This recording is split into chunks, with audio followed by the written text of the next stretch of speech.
ஓம் வாராகி தாயே போற்றி. அனைவருக்கும் வணக்கம்.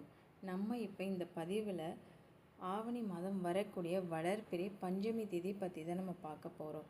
நமக்கு திதி நேரம் எப்போ தொடங்கி எப்போ முடியுது, அம்மாவுக்கு செய்ய வேண்டிய விரதம், படைக்க வேண்டிய நெய்வேத்தியம், மலர்கள், ஏற்ற வேண்டிய தீபம், இதை பற்றி தான் நம்ம பார்க்க போகிறோம்.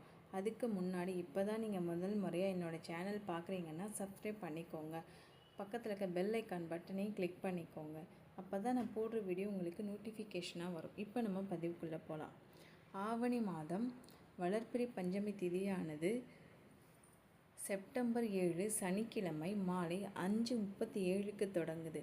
மறுநாள் செப்டம்பர் 8 ஞாயிற்றுக்கிழமை இரவு 7:58க்கு திதி நேரம் நமக்கு முடியுது.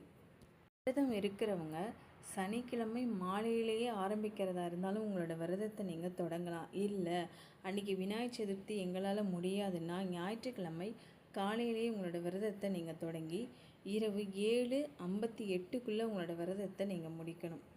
சனிக்கிழமை விநாயகர் சதுர்த்தின்றதுனால நம்ம வீடெல்லாம் சுத்தம் பண்ணி பூஜை வேலையை நம்ம முடித்து தான் வச்சுருப்போம். அதனால் உங்களால் சனிக்கிழமை விரதம் இருக்க முடியலை, பூஜை பண்ண முடியலைன்னா ஒரு விளக்கேற்றி ஒரு கிளாஸ் பால் வச்சு நீங்கள் அம்மாவை வேண்டிக்கோங்க. மறுநாள் ஞாயிற்றுக்கிழமை காலையில் பிரம்ம முகூர்த்தத்தில் நீங்கள் பூஜை பண்ணுறதா இருந்தால் அது இன்னும் ரொம்ப விசேஷமானது. நீங்கள் இரவில் தான் பண்ண போகிறீங்கன்னா 7:58க்குள்ளே உங்களோட பூஜை நீங்கள் முடிக்கணும். வீட்டில் நீங்கள் வராகி அம்மனோட ஃபோட்டோ வச்சு தான் வணங்குறீங்கன்னா ஃபோட்டோ நல்லா தொடச்சி மஞ்சள் குங்குமம் சந்தனம் இட்டுக்கோங்க. இல்லை அம்மாவோட விக்கிரகம் இருக்குன்னா குறைஞ்சது ஒரு 5 அபிஷேகமாவது பண்ணுங்கள். அது கண்டிப்பாக பண்ணணும். இப்போ அம்மாவுக்கு 5 அகலில் நெய் ஊற்றி திரி போட்டு ஏற்றுங்க. இன்னொன்று, அம்மாவுக்கு ரொம்ப உகந்தது தேங்காயில் தீபம் போடுறது. அது எப்படி போடணும்னா, வாழை இலையில் பச்சரிசி பரப்பி வச்சு தேங்காயை சமமாக உடைச்சி நெய் ஊற்றி பொட்டு வச்சு 5 பொட்டு வச்சு நீங்கள் தீபம் ஏற்றணும். விசேஷமானது. அம்மாவுக்கு பிடித்த மலர்கள்னு பார்த்தா சங்குப்பூ, தாமரை, செம்பருத்தி, இந்த பூவெல்லாம் ரொம்ப பிடித்தமான மலர்கள். இல்லை ரொம்ப வாசனை மிகுந்த மலர்கள் நீங்கள் பயன்படுத்தி கொள்ளலாம். இல்லை உங்ககிட்ட அது எதுவுமே கிடைக்கல அப்படின்னா உங்ககிட்ட என்ன பூ இருக்கோ அதை நீங்கள் பயன்படுத்திக்கோங்க. செம்பருத்தி கிடச்சிதுன்னா அது இன்னும் ரொம்ப விசேஷமானது. அம்மாவுக்கு பிடிச்சமானது சிவப்பு கலர் தான். சிவப்பு கலர் மலர் நீங்கள் எது கிடைக்குதோ அதை நீங்கள் பயன்படுத்திக்கோங்க. செம்பருத்தி கிடச்சிதுன்னா அந்த செம்பருத்தி இதழில் நீங்கள் 5 அகல் தீபம் ஏற்றுறது ரொம்ப விசேஷமான ஒன்று. கிடைக்கலைன்னா செம்பருத்தி இலை கிடைச்சா கூட நீங்கள் அதை பயன்படுத்தி கொள்ளலாம். அம்மாவுக்கு ரொம்ப பிடித்தமான நெய்வேத்தியம்னு பார்த்தா பூமியில் விளையிற கிழங்கு வகை எல்லாமே அவங்களுக்கு ரொம்ப பிடிக்கும். உருளைக்கிழங்கு, சக்கரவள்ளி கிழங்கு, கேரட்டு, வேர்க்கடலை, சோளம், கரும்பு, இந்த மாதிரி மண்ணுக்கு கீழே விளையிற எல்லாமே அவங்களுக்கு நம்ம நெய்வேத்தியமாக படைக்கலாம்.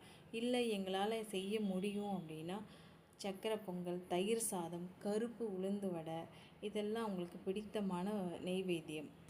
இல்லை இது எதுவுமே எங்களால் செய்ய முடியாது அப்படின்னா ஒன்றுமே பிரச்சனை இல்லை. ஒரே ஒரு அகல் விளக்கு ஏற்றிட்டு உங்களால் ஒரு கிளாஸ் பால் வைக்க முடிஞ்சால் கூட ஒரு கிளாஸ் பால், இல்லை கல்கண்டு, இதை வச்சு நீங்கள் மனசார அம்மாவை வேண்டிக்கிட்டிங்கன்னா கண்டிப்பாக நீங்கள் கேட்டதை அவங்க நிறைவேற்றி தருவாங்க. வராகி அம்மனை கும்பிட்றவங்க தோல்வி கூட தோற்று போகும்னு சொல்லுவாங்க. அதால் நீங்கள் எதை பண்ணலாம் அவங்க கண்டிப்பாக அதை ஏற்றுக்குவாங்க. அதனால் நீங்கள் இதுதான் செய்யணும்லாம் இல்லை, நம்மளால் என்ன முடியுமோ அதை நீங்கள் செய்யலாம். விரதமும் அப்படி தான். உங்களால் இருக்க முடியும் அப்படின்னா நீங்கள் விரதம் இருக்கலாம். அது உங்களோட உடல்நிலையை பொறுத்து தான். உங்களால் முடியும்னா காலையிலேருந்து நீங்கள் இரவு வரைக்கும் இருக்கலாம். இல்லை அப்படின்னா வெறும் பால், பழம் அப்படி கூட எடுத்துக்கலாம். நாங்கள் மருந்து சாப்பிட்றோம் அப்படின்னா நீங்கள் ஒரு வேளை உணவு எடுத்துக்கலாம். இல்லை நீங்கள் 3 வேளையுமே சாப்பிட்டு நீங்கள் பூஜை பண்ணலாம். அது எதுவும் தப்பு இல்லை. அது உங்களோட உடல்நிலையை பொறுத்து தான். இதுதான் செய்யணும்னு எந்த ஒரு விதியும் இல்லை. நமக்கு என்ன முடியுமோ அதை கண்டிப்பாக செஞ்சால், மனதார செஞ்சால் அதை அம்மா ஏற்றுக்குவாங்க. நீங்கள் பூஜை பண்ணும்போது உங்களுக்கு தெரிஞ்ச மந்திரத்தை சொல்லலாம். இல்லை அம்மாவோட போற்றி தெரிஞ்சால் போற்றி சொல்லலாம். பூஜை பண்ணும்போது நின்றுட்டு பண்ணக்கூடாது. கீழே உட்காந்து ஏதாவது ஒரு சுத்தமான துணியோ பாயோ போட்டு உட்காந்து தான் நீங்கள் பூஜை பண்ணணும்.